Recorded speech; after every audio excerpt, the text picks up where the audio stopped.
Okay, in this tutorial we're going to play with the top-bottom shader to add some textures to our environment so they look realistic. If I render this particular one, which was just done as a practice, this is what we're aiming at. We want a landscape that looks semi-realistic. Yours might not be desert like mine, but we want it to look semi-realistic, and this is where our little tank is going to be placed. So I'll show you how to do that. I'm going to go ahead and open up the original landscape that I did that you saw in an earlier tutorial, this guy here. And you can see that this was the one that was done with the paint displacement. And I'm going to zoom in here to a good area so that I can kind of see what's going on with this once I start applying the material. The top-bottom shader type, if we go to Materials, is located here where it says Standard. If you click on that, it's right down here at the bottom, top-bottom. And it doesn't matter if you discard the old material, keep the old material. I'll just discard it just because we don't have any materials to keep or discard right now. And the top-bottom will allow us to blend two materials together, and then Max will kind of do a blending trick where some materials will stay on some surfaces and other materials will end up in the lower and the higher parts. This works the same as any other shader except that we have two slots. So if I go to the top material, you'll recognize this area here. I'm going to go to my Maps and Diffuse Color and Bitmap. Now, I'm going to go get the two textures that I made earlier in Photoshop in an earlier tutorial. I have Text 1 and Text 2. Text 2 in this case is the one that I want on the lower area, so I'm going to pick Text 1 for my top. And you'll see that it popped right in here into the top slot. I can right-click on this and go to Magnify, and we'll keep a little bigger one out here so you can see what's going on. Okay, at this point I really don't need to do anything else, so I'm going to go back up to the default, and I'm going to go back into the other one, which is the bottom material, and I'm going to do the same thing. This will be Text 2, and now you can see I've got one texture here and one texture here. They're different textures. And I can go back up to the top. Now I'm going to apply this to my scene. I can actually only see one of the two textures. My viewport isn't going to show blending.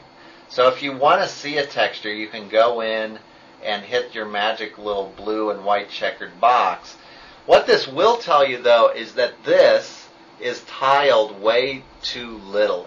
It's too big. It's stretched over too big of an area. You can see if I render this, see how blurry and ugly that looks? We don't want that. We want all these little boxes to be small. And it's going to look the same for both of our maps. If I go into both maps, you'll see that it looks exactly the same for both. What I need to do is I need to go into each material, go into the diffuse color slot where I put the image, and I need to change the tiling. Now I'm going to change the tiling to 13 in this one. And now you can see that if I hit this box, see how that's spread out much more evenly? If I render this, see that looks a lot better. It's a little more evenly spread. And I'm going to put the same number in my other map under tiling. Actually in this one I'm going to put 14. Make your tiling slightly different for each one. That way if you end up with tiling artifacts like lines or streaky parts, they won't match up. It'll just look a little bit better. And if I hit my blue box in this one and render it, you can see that this one, actually my top bottom setting isn't set.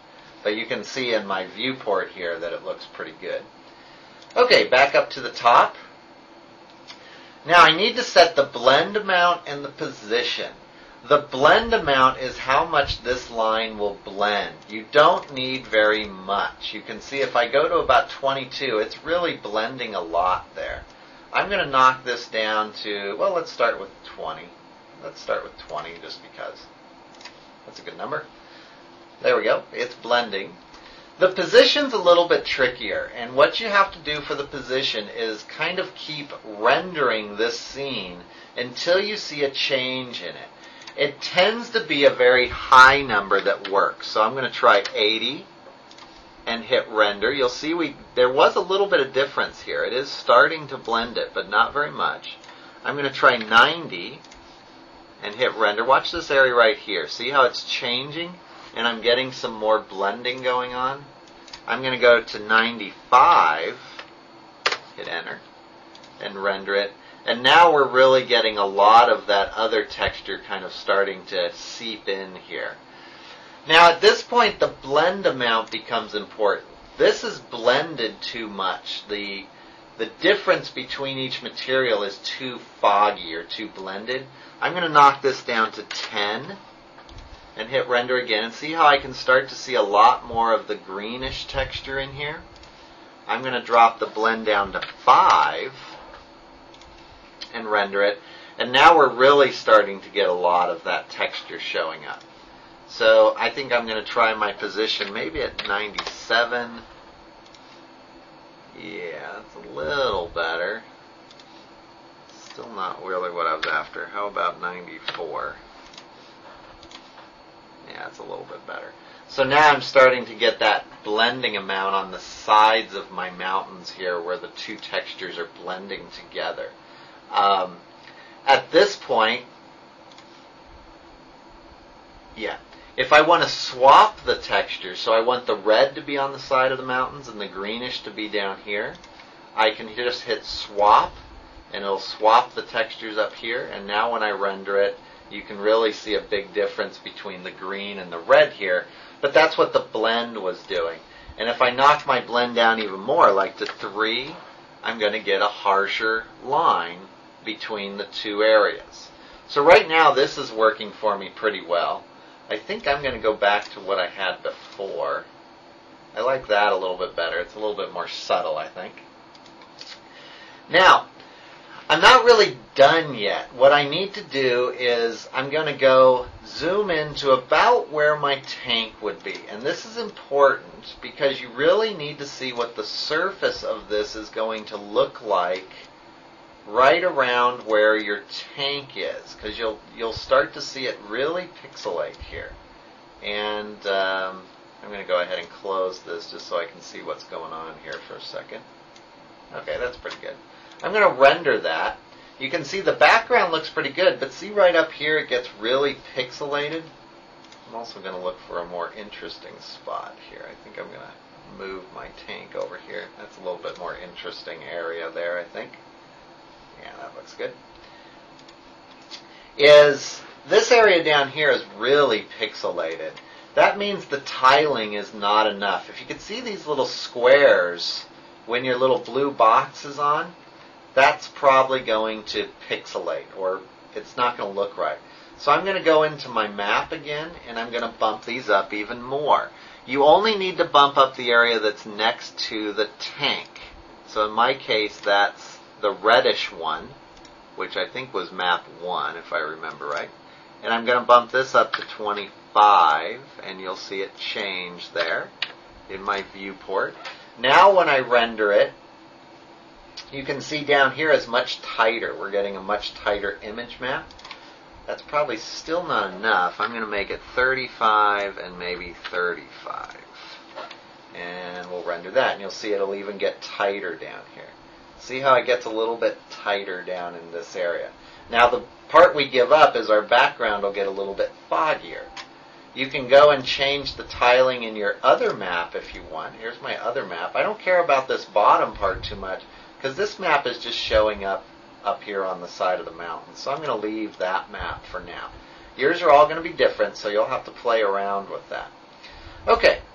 I'm going to try and change this position just a little bit. I'm going to go to 92 to see if I get any better results. Yeah, I'm just going to drop that down to 92 for now. Okay.